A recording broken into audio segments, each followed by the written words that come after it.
2020 Caravansalon in Düsseldorf. Ja, Challenger und Ford. Eine tolle Symbiose, aber das Fahrzeug gibt es nicht nur auf Ford-Basis, wenn du dich mal kurz vorstellst. Ja, ich bin Carsten Streter, der Vertriebsleiter von Challenger. Und es ist richtig, was du gesagt hast. Wir bieten das Fahrzeug wahlweise auf Ford oder eben auf Fiat an. Ja, Ford ist stark im Trend, ist neu dabei. Was spricht denn für Ford? Ja, Ford hat ein unheimlich nettes Interieur. Man fühlt sich wie in einem PKW, während das Ganze auch noch zu einem sehr erschwinglichen Preis zur Verfügung steht. Also der Ford ist einfach beliebt. Ja, es ist auch nicht immer der gleiche Auftritt wie ein Fiat Ducato, den man ja sehr, sehr oft sieht. Ich persönlich habe so ein bisschen das Gefühl, es ist ein bisschen wertiger vom Look, oder? Ja, richtig. Also wie ich es gerade schon gesagt habe, der PKW-Look ist klar zu erkennen. Ja, die Ablagen sind so, wie man sich das vorstellt, auch zum Beispiel im Ford Kuga. Und man fühlt sich einfach gleich heimisch. Ein, zwei Worte zu Challenger. Wie lange ist die Firma denn schon auf dem Markt? Also Challenger gehört zur Trigano-Gruppe und die Marke selbst existiert nun seit 36 Jahren. Und der Hauptsitz des Unternehmens ist in Frankreich, in Tournon-en-Saône. Ja, und sind auch in Deutschland sehr beliebt. Man sieht sie sehr, sehr oft. 6,40 Meter, das ist so eine Länge, die unglaublich beliebt ist. So die Leute sagen so bis 6 Meter, aber 6,40 Meter, das ist noch sehr kompakt. Ja, das ist sehr kompakt. Man kann auch gut bei Kurztrips in Städten und so weiter reisen. Man findet schnell Parkplätze und man hat bei diesem Modell, welches wir gleich von innen sehen, ein wunderbares Raumgefühl. Ja, wir schauen uns das Fahrzeug mal von hinten an, denn das Thema Campen wird ja immer beliebter. Mit solch einem Fahrzeug könnte man ja noch den Alltag bestreiten mit einigen Einschränkungen. Das heißt, es gibt ja auch Leute, die verkaufen ihr PKW und fahren in dem Fahrzeug das ganze Jahr. Ja, die soll es geben, sicherlich, ja, aber für meinen Geschmack gibt es diese eierlegende Wollmilchsau nicht. Es ist sehr kompakt, sehr gut für die Stadt. Für den Alltag, denke ich, ist ein PKW durchaus noch interessant. 6,40 Meter, ja, da kriegt man nicht überall einen Parkplatz, das kommt dann mit hinzu. Aber es ist eine ganz beliebte Größe. Wir werden auch mal zeigen, man fährt hier nicht ein Bett spazieren, sondern das Bett ist gut verstaut. Hier sind die Zusatzteile, die da sind. Die Garage ist sehr, sehr hoch, Fahrräder kein Problem. Genau, die Fahrräder passen rein. Außerdem findet man in unseren Garagen immer eine Heizung, ebenso einen Stromanschluss, sodass man auch auf dem Campingplatz verschlossene Fahrräder sehr gut platzieren kann und auch die E-Bikes nachts laden kann. Ja, ich habe einen Zugang von innen. Ich habe einen Zugang von innen, genau. Man kann Wasserkästen, Ähnliches vor die Tür stellen und kommt so auch vom Innenraum gut an die Getränke. Ja, die Aufbautür, die ist besonders breit, stimmt das? Das stimmt, ja. Sie ist 60 cm breit und verschafft so eben den nötigen Freiraum. Das Ganze gibt es mit dem Fliegennetz dabei und so hat man auch den nötigen Schutz, wenn abends die Lichter innen leuchten. Ja, 53.599 € das ausgestellte Fahrzeug. Ist das günstig? Ja, das ist ein sehr guter Preis. Wir sprechen hier von der Start Edition und die Start Edition ist bei unseren Kunden beliebt, die eben ein vernünftiges Auto möchten mit einer tollen Ausstattung für einen sehr günstigen Preis. Das ist so, ja. Great All-Season Insulation. Was heißt denn das? Ja, das ist, wir machen auf unsere Isolierung aufmerksam, ja. Und zwar haben wir besonders dicke Böden und besonders dicke Dächer. Und somit ist es nicht nur im Sommer, wenn die Sonne drauf knallt, sehr angenehm im Fahrzeug, sondern auch im Winter, beim Wintercampen, beim Skilaufen sehr gut nützlich. Winterfest das Fahrzeug? Ja, man kann es als solches bezeichnen. So, wir gehen am besten mal rein. Die Start Edition, das bedeutet, ich bekomme viel für mein Geld? Ja, man bekommt sehr viel für sein Geld, auch wenn wir hier von der Start Edition sprechen. Dieses Fahrzeug gibt es insgesamt in 3 Varianten. Start ist der Einstieg, Graphit VIP die nächste Variante und die High-End-Version heißt bei uns Graphit Premium. Die ist immer mit drin, die Klimaanlage fürs Fahrerhaus? Und die ist immer als Standard mit drin, genauso wie der zweite Airbag. Ich habe schon von den Dächern und Böden gesprochen, die besonders dick sind. Ebenso die Zertifizierung Grad 3, die in einer Kältekammer eine sehr gute Isoliereigenschaft messbar macht.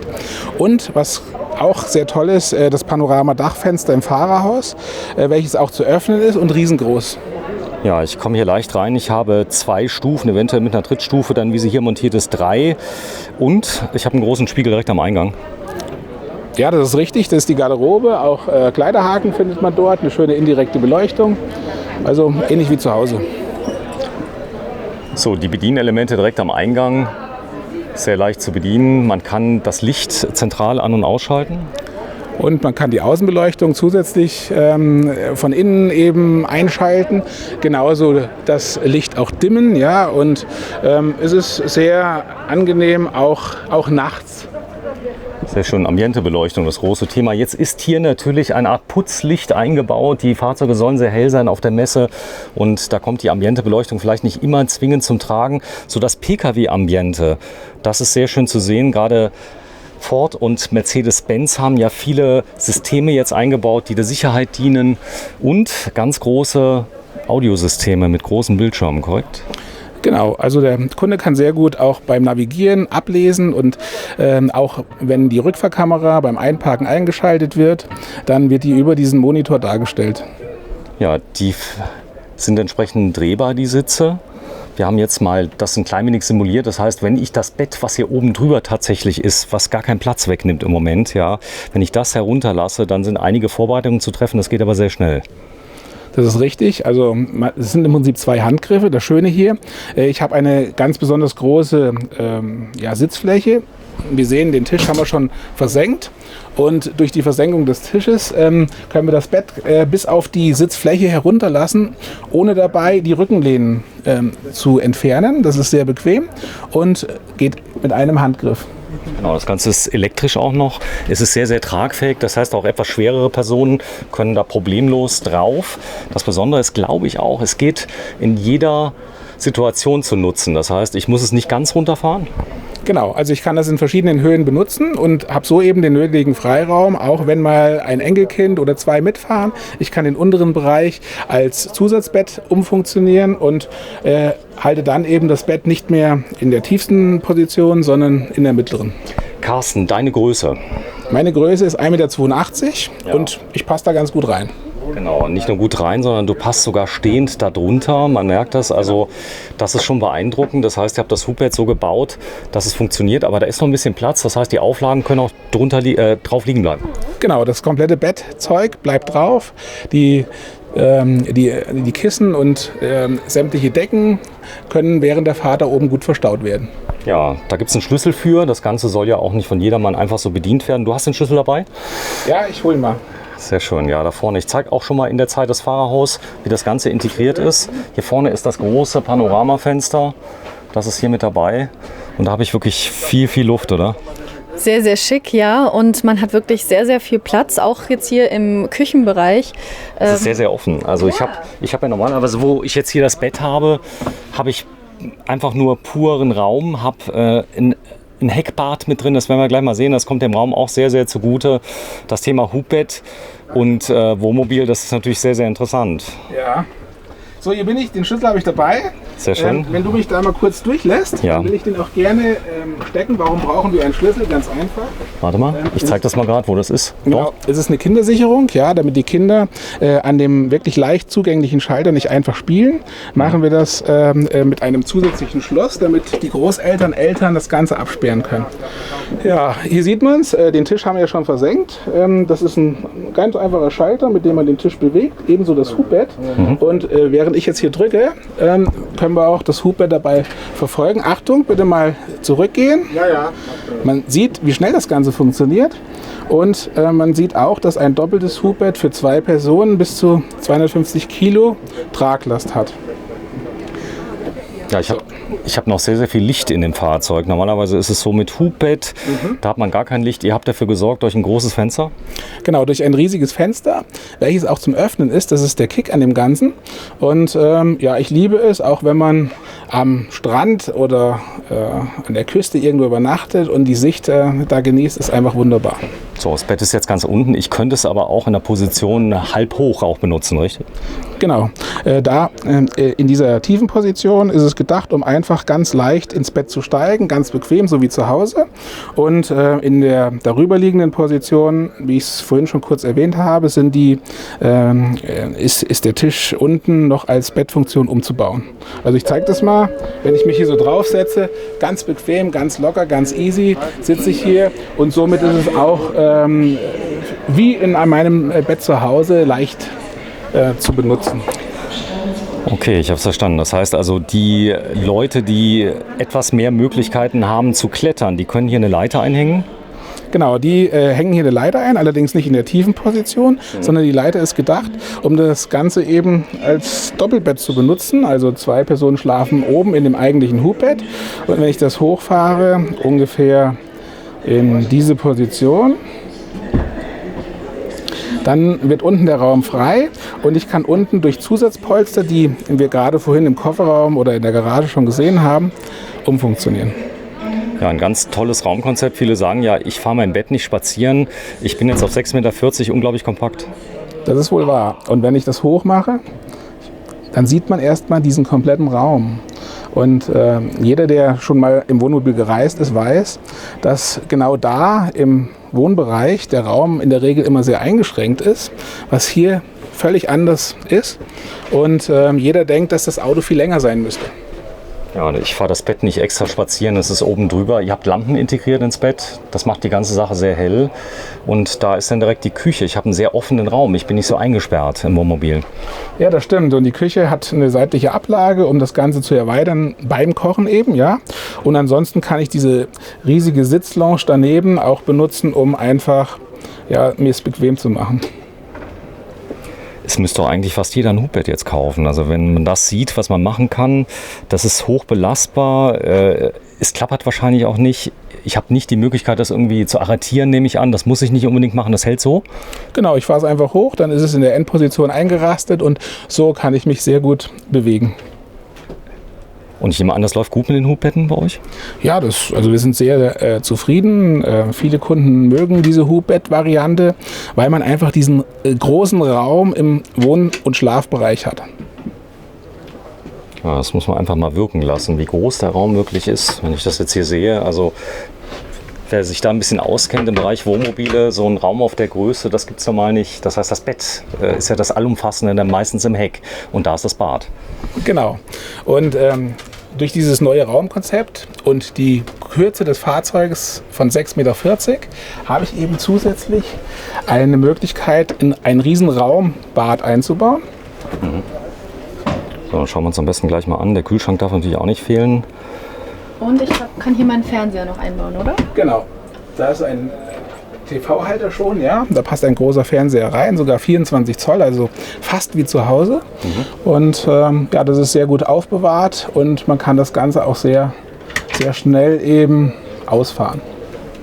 Viele Stauräume, auch um Kleidung zu verstauen. Die Wertstabilität eines solchen Fahrzeuges, auch wenn ich mich jetzt dafür entschieden habe, die Familie wird mal größer, sage ich jetzt mal, ich bekomme das immer wieder los im Moment. Ja, das ist Wahnsinn. Ja, das ist wohl wahr. Also der Gebrauchtwagenmarkt ist wie leer gefegt, ja. Und wir machen sehr gute und attraktive Angebote auch für Neuwagen, sodass wir da wirklich noch eine Alternative zum Gebrauchten bieten können. Patricia, mal kurz öffnest. Wir zeigen das mal gerade. Das ist das Bad. Das heißt, dort am Spiegel ist bereits das Ende vom Fahrzeug?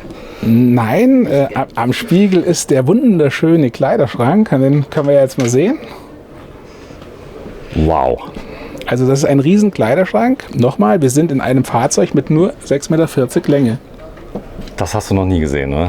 Nein, also ich habe vorher schon in das Fahrzeug reingeschnuppert, deswegen wusste ich, dass jetzt sowas auf uns zukommt. Aber vorhin habe ich auch gedacht, Wahnsinn, damit hätte ich jetzt nicht gerechnet. Eher mit so einem kleinen Medikamentenschrank oder so.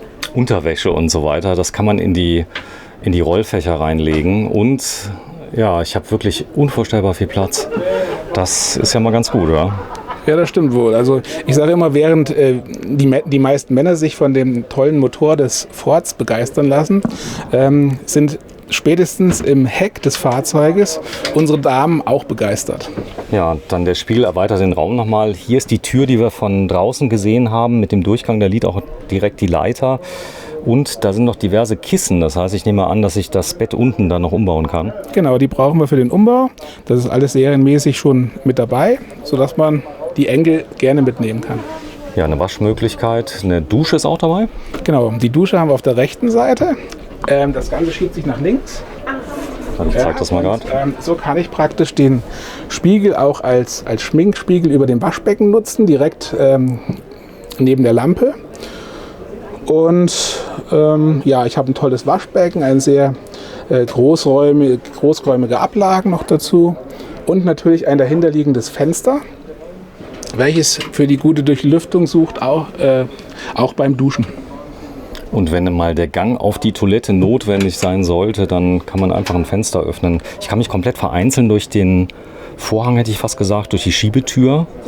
Das ist schon gut gemacht. Eine weiße Schiebetür, auch ganz schick, oder? Ja, das passt gut zum Interieur. Viele benutzen den Raum natürlich auch nicht nur, um da drin zu duschen oder das Bad zu benutzen, sondern eben auch als Ankleideraum. Ja? Und am Campingplatz muss ich nicht immer alle Fensterscheiben zumachen, sondern schiebe einfach die Verriegelung oder die Schiebetür zu und damit habe ich einen eigenständigen Raum. Der Vorteil ist auch noch, wenn ich mal Leute eingeladen habe, es ist immer schön sauber und aufgeräumt, die müssen ja das Bad nicht unbedingt sehen. Genau. Und hier habe ich eine ganz große Scheibe mit drin. Das ist ja mal eine Dusche für ein kleines Wohnmobil, sage ich mal, 6,40 Meter. Ja, da hat man ausreichend Platz. Und auch so kleine Raffinessen sind dabei, wenn man nasse Kleidung aufhängt zum Beispiel. Das sehen wir oben am Fensterrahmen, da ist ein schöner Bügel. Ja. Also so viele Kleinigkeiten, die das Leben an Bord bequemer machen. Ja, 6,40 Meter. Wir lassen sie noch mal kurz raus, die Patricia. Denn, so, hier vorne habe ich dann noch... Jetzt mal eine Frage, der Tisch ist auch elektrisch höhenverstellbar, korrekt? Genau, also in allen unseren Fahrzeugen, in denen wir kein Festbett haben, also in denen ausschließlich ein Hubbett zu finden ist, ist auch der Tisch elektrisch verstellbar. Kann man das ausprobieren? Ah ja. Das heißt, da habe ich dann halt auch die richtige Höhe, wenn ich mal was essen möchte. Genau, also wenn ich mir das bequem mache, abends bei einem Glas Bier, dann ist der Tisch auch mit Besuch sehr gut zu nutzen. Und wir haben die Möglichkeit, den noch zu verdoppeln, indem ich einfach die Klappe hier erweitere. Und jetzt ist das Fahrzeug sehr gut geeignet, um hier mit 5, 6 Personen bequem abends ein Glas Wein zu trinken. Starkes Raumkonzept. Also auf 6,40 Meter habe ich einen riesen Innenraum. Wahrscheinlich der Star ist man dann auf dem Campingplatz. Leute wollen das sehen, denn das normale Konzept ist ja ganz anders. Also man kommt rein, hat denn, ich sag mal, hinten ein dominantes Bett, was vielen ja auch ganz, ganz lieb ist. Das muss man mögen hier, so ein Hubbett. Ja, also ich denke, wenn man das normale Fahrzeug mit diesen besonderen Raumlösungen vergleicht, dann wird man sehr schnell den Unterschied erkennen. Und ja, viele, die noch mit einer Vorstellung hierher gekommen sind, ein Einzelbettfahrzeug haben zu wollen, denen gefällt eben dieses tolle Raumkonzept, weil es einfach viel mehr Nutzen bietet. Toll. Also ich bin wirklich überzeugt. Wir gehen am besten mal raus. Der Preis ist natürlich auch entscheidend. Das Fahrzeug, das Zugfahrzeug ist ja dabei, nehme ich an. Das ist ja dran geschraubt, sage ich jetzt mal. Und da ist es. 250 Start-Edition von Challenger. Das ist das Modelljahr 2021. Die Zuladung ca. 550 Kilogramm. Ist das realistisch? Hier steht's? Ja, das kommt hin. Und ja, hier sind schon einige Extras mit serienmäßig. Ja, kann man gut sehen. Und zusätzlich das Connect-Paket, bestehend aus der Rückfahrkamera, dem schönen Gerät, was wir in der Mittelkonsole gesehen haben, mit dem großen Monitor, als DAB-Radio zu benutzen oder mit Erweiterung auch als Navigation. Sehr schön. Ja, das hier ist wirklich eine Verkaufsmesse. Das heißt, man kann hier beraten werden und ich kann aber auch gleich kaufen. Genau, richtig, man kann die bestellen. Deswegen wird die Messe auch sehr gerne von Endkunden benutzt, weil man einfach den Vergleich sofort hat. Man kann sich verschiedene Grundrisse angucken, man wird beraten, man bekommt ein tolles Angebot und ja, man kann das Fahrzeug bestellen und im Frühjahr ist es dann zur Verfügung. In diesem Jahr wurde zum ersten Mal vorreserviert. Das heißt, die Karten gab es nicht für Spontankäufer zu kaufen. Man musste sie im Internet kaufen. 20.000 Menschen pro Tag Limit. Die Leute, die kommen, kaufen gerne. Ja, also man kann ja schon wirklich feststellen, dass natürlich insgesamt weniger Kunden jetzt gerade die Messe besuchen. Aber die Kunden, die sich dafür entscheiden, die haben auch echtes Interesse und die mögen das. Und ja, wir haben die Kunden sind dann auch gleich dabei zu bestellen. Das Händlernetz in Deutschland, ist das gut von Challenger? Ja, wir haben insgesamt 40 Händler, flächendeckend auf Deutschland verteilt und das sorgt natürlich dafür, dass man ja überall Handelspartner findet und vor allen Dingen auch die Servicearbeiten machen kann, zum Beispiel den Kundendienst nach einem Jahr oder die Dichtigkeitsprüfung. Und ja, das ist sehr angenehm zu wissen, dass man gut aufgehoben ist. Ja, da ist er, das Startmodell. Und ihr habt sogar hier vorne einen Wegweiser angebracht. Euer Stand bei Challenger ist wirklich sehr groß. Wir schauen uns gleich mal ein weiteres Modell an mit Hubbett, was noch etwas größer ist. Genau, das Modell, was wir gerade gesehen haben, ist sozusagen in diesem Großraumkonzept der Einstieg. Das nennt sich 250, also 250. Und der große Bruder 260 ist 7 Meter lang oder knapp unter 7 Meter und hat entsprechend mehr Raum. Vielen Dank.